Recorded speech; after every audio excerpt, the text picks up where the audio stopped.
Magandang umaga po sa inyong lahat. Kumusta po kayo?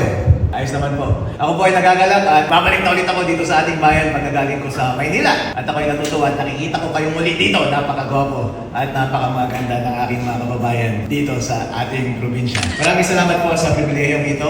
Aking mga kasama dito sa konseho upang pag-usapan aking proposition. Tawag ko po dito ay the Transparency Ordinance. Napakasarap pakinggan po ano po. Marami po itong masusol dito sa ating bayan. Dahil po bilang Vice Mayor at alam ko rin po bilang mga konsehal, maraming mga tao na lumalapit sa inyo. Kanino pa nga lang, kaninang umaga, meron akong na-receive, may nagre-reklamo, mabaho daw yung piggery. Hindi natin alam kung paano aksyonan. Hindi po ba? Dahil hindi sapat ang impormasyon dito sa ating bayan. Marami din lumalapit sa akin, yung mga senior citizen. Ano po ba, Atty. Harold Respicio, mga benefits ng senior citizen sa ating bayan? Kung minsan sinasabi nila, Atty. Harold Respicio, bakit wala ako sa listahan ng senior citizen? Ako po mismo, hindi ko rin masagot yun eh.